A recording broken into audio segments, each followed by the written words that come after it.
make sure that you turn this on. This is really important. If this is not on, very bad things are gonna happen, okay? This is the laser. This is the computer that you'll be using. It's off. Is this off? Something's off. Okay. So this computer does not have Illustrator on it, but you will work with Illustrator files, okay? You will go ahead and you will just open them in this Corel program, all right? If you cannot find the program, it's this one in the middle of the desktop here. So Corel Draw is a program that you'll be working with. All this crap. Okay.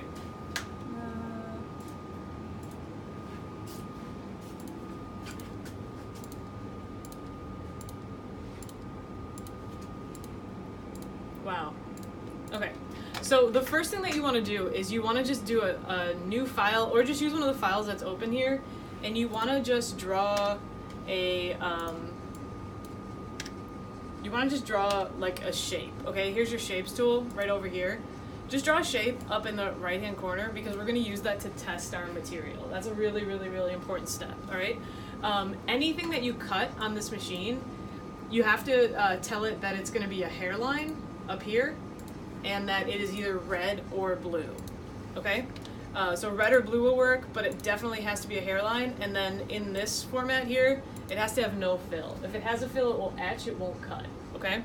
So those are really important, and then when you're ready to send it, you'll just go to File, Print, and it'll automatically open up the print utility for you. So we'll just click OK. We're just doing the test now. I'll show you how to open your file in a minute. If for some reason the print utility doesn't open, if it's giving you a hard time, it's just right here. You can double click on it. It's this little guy, and it'll pop open down here, okay? So there's my little tiny square.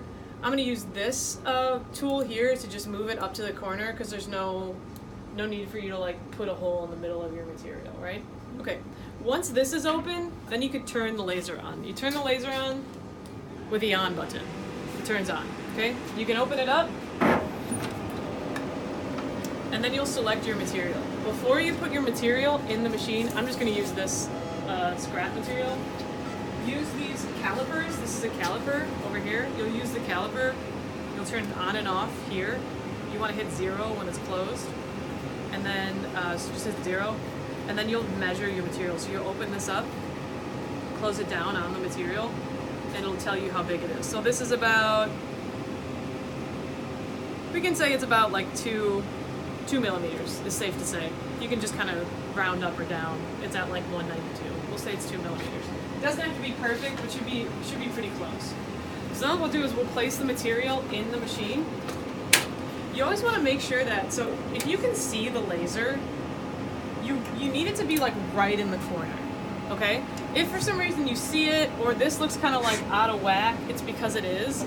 You can push it back and to the left, and it should go straight in this corner because there's like a rung down there that it aligns to, okay? Just sometimes it gets moved around, but the laser should be right in that corner. That's our 0 point, okay?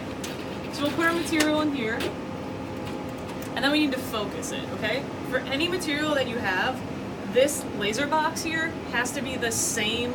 So like if you have a thick material, this has to be the same distance away from your material because that's how it focuses from that point. Does that make sense? So the way that we focus it is we use this little tool over here. It's just stored over here. This is very important. Don't walk away with this. This has to fit right up underneath the laser on top of the material. So we place this here, and I've just recently focused it. That's why it fits perfectly. But if for some reason it's off in some direction, you can just use these arrow keys right here. This moves the bed up and down. So we can move this bed up until, Robbie, get nice and close right there. Until that little notch just fits right up underneath the laser, okay? And this part should be flat against the laser here. Okay, so once you've done that, you're good to go. That's just to make sure that your cut is gonna come through properly. We'll close this. All right, now we're ready to go over here and to put our settings in for the laser, okay? So we set up the machine manually. We're gonna put our settings in for the laser. It's a good idea, so because let me go back. Because I'm on red, my stuff is red, when I go to settings, it'll apply to red because I have red in there. Does that make sense? it's a good idea to start with your materials database and just find something that's close. So I have this natural, and I could say it's Mapboard. So I literally have a preset for Mapboard, which is nice as a computer. I'll hit apply, okay to quit it, and go back to settings, and in manual control, I can just check out this, okay? So in here, I want to put my material. My material is going to be 2 millimeters. If this is ever in inches, you can switch from metric to inches right here. So in the engraving field tab, in metric and inches, you can switch in between there.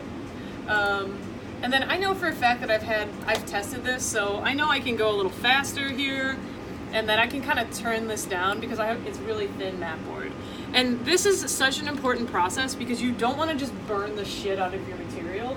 You want to cut it in a way where it gets like right up to the edge of not being able to cut it, because otherwise it like burns and it gets gross. Does that make sense? So I'll hit set. You usually want to do 100% power and then adjust these. And the Z-axis is obviously just for the material thickness. So I'll hit set, apply, get out of this, and then as soon as I'm ready, I'll just hit play, and the laser will fire. It usually just takes like maybe 5 or 6 seconds to start. And you want to just like keep an eye on the laser. When it cuts, it does flame up every once in a while. If your flame lasts for longer than like a couple of seconds, then you might want to hit pause or cancel. You can just hit pause here. That means that your settings are just like a little off. And so what you want to look for is that it cut through cleanly, okay? So you want to make sure that it didn't like just burn the shit out of it, right? Like that's a pretty clean cut, looks pretty good. I haven't like seared the edges at all. So that tells me that those settings are good settings for me, all right? So what I'll do now is I would highly recommend, there's a Post-it and a pencil provided for you.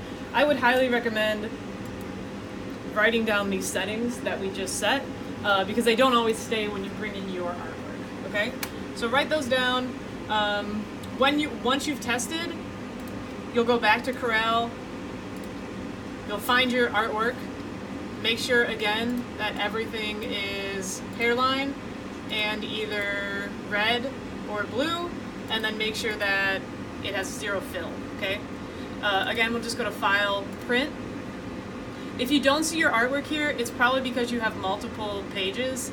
So for instance, some of these, when you have multiple artboards, it'll bring them in as, multiple pages down here. So let's say you want to print this last page, go to File, Print.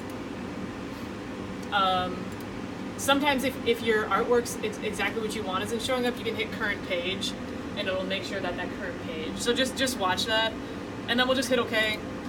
That will automatically send into here. You can move it around to where you want it to go.